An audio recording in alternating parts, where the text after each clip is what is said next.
Welcome to Tech Talk, the show that brings you tech news, innovators, world leaders that are thought leaders as well as reviews from the fascinating world of technology and ICT in Zimbabwe and beyond. My name is Jabulani Trani Kumalo and I am your host.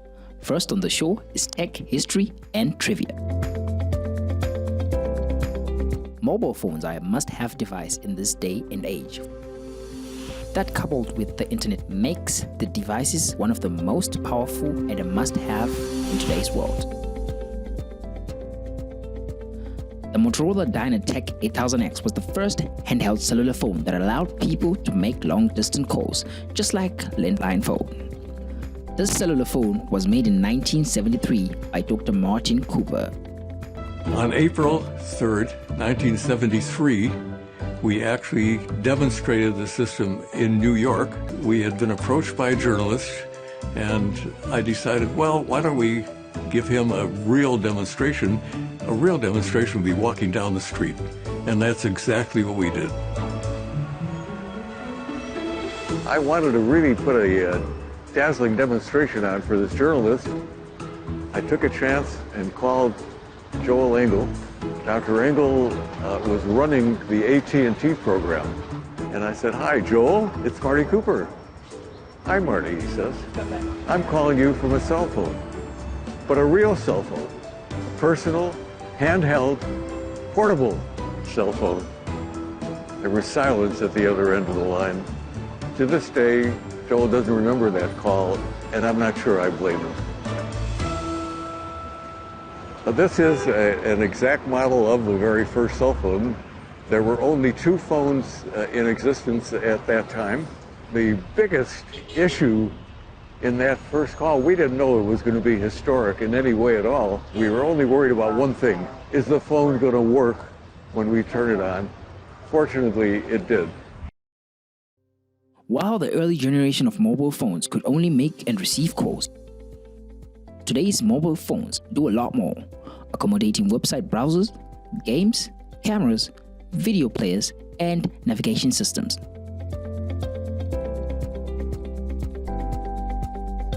This mobile phone, popularly known as smartphone, now work on a super fast network such as 4G and 5G networks, but we discuss more of the networks in one of our future episodes. In Zimbabwe, the first local-made cellular phone was not so inspiring as the one we use today. I'm sure most people remembered it for its ringtones that were unique and captivating. Today, that brand has evolved into a premium brand offering top-notch products for any pocket. Here's a quick question for you.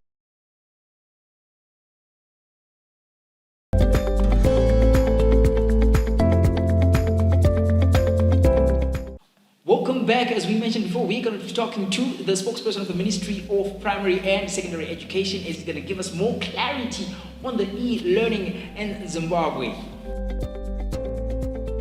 E-learning, basically what it means is that you are learning on electronic platforms. And we are talking of tablets, smartphones, you are learning through the internet, and this is what you'll be e-learning actually entails, that you will be virtual.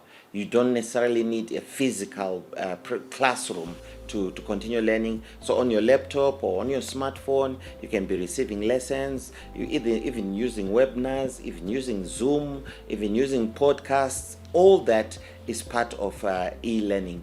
And it mainly gained momentum during the COVID-19 pandemic, when schools were closed for a very prolonged time, particularly here in Zimbabwe. We were closed for almost 9 months. That was the longest period that we were closed after independence. The other time that schools closed for that length of time was during the Liberation War. So the COVID-19 taught us that education needs to continue, learning needs to continue, and the best way that learning and education would continue was through e-learning. Mr. Ndoro further explained the strategy that the government is using to bring forth tech-based education. In some of our schools, which are well-resourced, Most of the learning is actually basically e-learning, where there are very little textbooks within those schools. Actually, our pupils are reading on their tablets or on their laptops the textbooks that are available online. As the Ministry of Primary and Secondary Education, we also have a Learning Passport website where you can access a number of these textbooks from ECDA right up to Form 6. We also have got other learning platforms with developmental partners where we are in public-private partnership with them, such as the Rozive platforms. We're also working with Higher Life to ensure that all our pupils are able to access quality education wherever they are, in the comfort of their homes, during weekends and after hours. Accessibility and content are key for students to be able to fully use the educational innovation now and into the future. The strategy has actually gained a lot of momentum, and it is our clarion call as the Ministry of Primary and Secondary Education that parents should invest in e-learning. They should invest in procuring data bundles for their children. In fact, as the whole of government, you will find that on all our networks, the data bundles for those who want to go on e-learning platforms is much cheaper than the ordinary data that you want to access. So we're working together as the whole of government. Whenever you buy a bundle for you to access education, teaching and learning material, it is much cheaper. And going forward, we're also capacitating our teachers, because remember, some of our teachers trained before the age of computers, so to say. So we have to retrain them and capacitate them through our various universities, through the Ministry of Higher and Tertiary Education, where they go and then they are trained and capacitated on e-learning and how to disseminate e-learning to our pupils within our schools. And it is an ongoing project such that by the year 2030, we will have achieved it, as we envisage to become a prosperous and empowered middle-income economy.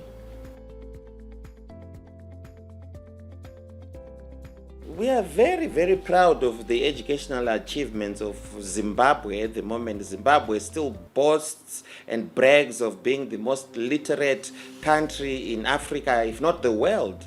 Just look at our A-level examinations.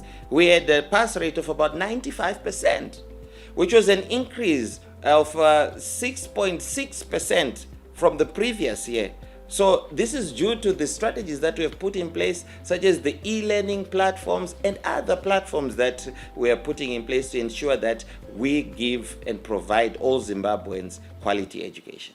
If you go right now to www.learningpassport.mopse, MOPSE means Ministry of Primary and Secondary Education, .co.zw, you will access all the materials that you want, and the data is much cheaper.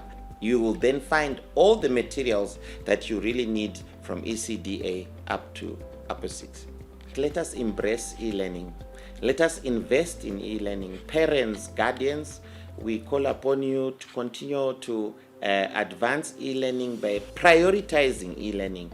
Don't say that you cannot buy a laptop or a smartphone or a tablet for your child because they may access the other unsavory websites.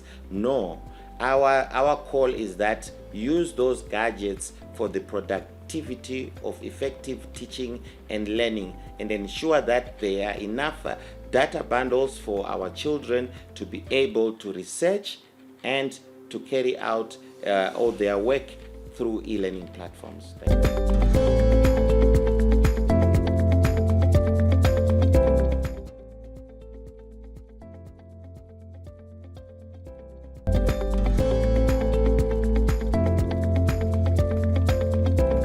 Welcome back to the last segment of Tech Talk, as we take a look at the concept of virtual reality and how it's being embraced right here in Zimbabwe. Virtual reality is a technology that creates an impressive and interactive experience for the users, combining computer hardware and software technology, as well as artificial intelligence. Popularly known as the virtual reality or VR, the technology allows users to interact with the virtual environment through hand controllers, body suits, or even voice commands. It simulates a three-dimensional environment that can be explored and interacted with in a way that feels real. Some of the core elements of virtual reality include a computer-generated environment, complete with a realistic visual and sounds to create an authentic experience for the users. Through this unique immersion, the users feel like they are actually present within the virtual world. This is achieved through special headsets that project images directly in front of the user's eyes and sometimes incorporates motion tracking to respond to users' movements. Across the world, virtual reality is being applied in various social aspects such as education, architecture, and gaming. Virtual reality gaming is a popular platform for video games, allowing players to step into the shoes of their characters and experiencing the game world in a whole new way. Reality gaming facility that is drawing in punters to experience the virtual gaming options on offer. The techpreneur Zaria Tsangamwe takes us through the various gaming options available to explore. This one is what we call the VR slide. Now, with this one, it's most of the games that are here are slides, and it's water slide and roller coaster. Okay, the good thing about this machine is that it gives you the most realistic thrill, and that you get to feel like you're actually in the slide, you're going through the water slide, or you're actually in the roller coaster. But then, again, our machines have different types of games here, different options. So what changes, the concept is pretty much the same, but you have different sceneries. So you can have animated for the younger children, because we also cater for kids as well, for the grown-ups of the more thrilling, exciting and scary ones as well, so that you really feel like you're falling out of the slide. Okay, that's the concept behind it. But you also get to get the feel of being in the water slide, you get the feel of being in a roller coaster. That's the concept behind this, the VR slide. All right, this one, what we have here is not a virtual reality per se. We call this the AR car racing. The concept behind here, or how you operate this machine, is that you control from the car seat here, and you're controlling the car, viewing through the screen, and these toy cars right here will be moving around the lap as we do in Formula One. So that's how this game works. So you see, the customer sits here, drives the car and controls. It's got pedals, just like driving a car. You reverse, accelerate, everything is here. So you're pretty much driving the toy car around the lap, just like in Formula One. The idea is either you want, if you're by yourself, you can just try to see how many minutes you're gonna go through the lap. Or if you're racing each other, which is more thrilling, you can have a challenge between the two of you, between friends, and you can race each other and who gets to the finishing line first. So that's the thrill behind this game, the AR car racing. This room is what we call our FIFA room, okay? So basically here, most of the time, we are playing FIFA, but you also have the options of, this is FC24, there's FIFA 2020, there's FIFA 2023, there's also wrestling. So depending on what you want to play, but this one is not virtual reality, as you can see, because it's PlayStation games that are in this room. But it's separate from everything. But if you're not into virtual reality, here's your option. You can play FIFA, you can play wrestling, and that's the concept. If you're not into the headset, so that's another option for those that are not so much into virtual reality gadgets. And this game you're seeing here, it's called the VR Magic Box, okay? As you can see, they are again wearing headsets, and the game they're playing is called Missionary. There are other games, there are over 10 games on this machine. There is what we call the Missionary he's playing, there's Bowling Alley, there is the Fruit Ninja, you'll be chopping up the fruits. Those are some of the games to expect. But there are different types of games. But as you can see, there's that physical experience that you'll be going through, and that's the concept behind it, so that you actually feel like you're participating in the game. Remember, guys, this is virtual reality, so that's why this is so realistic. This guy is actually feeling like he's actually shooting and is participating in the shooting and the thrill involved in the game. The VR game, okay? This game, all the games that you see here as options are shooting games, okay? They are shooting games, and then you have options to choose what you want to shoot at. So you either shoot at dinosaurs, or shooting at minions, or horrors, parasites, zombies, or you're shooting at aliens, or depending on your preference. So basically how this one game, you're wearing obviously the headsets we talked about, because this is VR, mind you, so let's not forget that you're always wearing headsets in most of the games. Then you're using these controllers. This is what you're controlling. So the idea and concept behind you're wearing the headsets and you're shooting at something, so others can see what you're shooting. This is what the screen is for. What you're shooting at, they'll be seeing on the screen. That's how this one works. So it's called the VR gun. So this is what to expect as well. All right, what we have here is what we call the VR seats, okay? But, people like to call them egg seats because they are sort of shaped in an egg kind of shape. So what we have here, it's got these two gadgets. The experience here is, the idea and the concept behind here is to experience, to share an experience. So you can come as a partner, as just friends or partners, and you'll be having a shared experience. There are options of different games, as you can see here, depending on your preference. If you like horror, if you're into dinosaurs, if you're into animation, if you're into space, these are the options that you can choose from the games. But the concept and the idea behind it is for you to feel the effect of the game physically. So here the options, like I said, there's space games, there's driving, there's animation, there's horror as well, there's sceneries. If you're into that, calm stuff like that, we have options for all walks and for all tastes and preferences. So basically that's what happens. But the concept here is for you to have a shared experience and, to enjoy together, okay? So that's the second machine that we have here, and is what we call the 360 VR machine. So the 360 VR machine is like a jet fighting gadget, okay? So by jet fighting, what we mean, there are 6 different games, 6 different games to choose from, okay? That they give you different options, different sceneries, but basically you're shooting at something. So basically the 360, what happens here, why it's called the 360, is that you literally spin 360. So at one point you're actually upside down. So a person is sitting here and they physically spin 360. So as the jet spins 180, 90 degree angles, they physically spin as well. So this is one of our most loved and desired machines of all, because it gives you that thrill. The physical effects are very realistic as much as possible. Like any technology, there are some limitations to this application.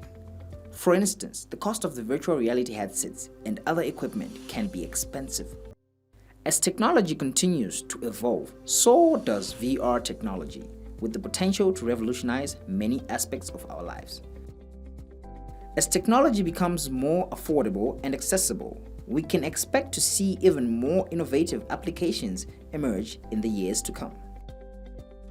That's all we had for you on this episode of Tech Talk. I'm your host, Jabulani Tulani Khumalo. Please join us next time for more.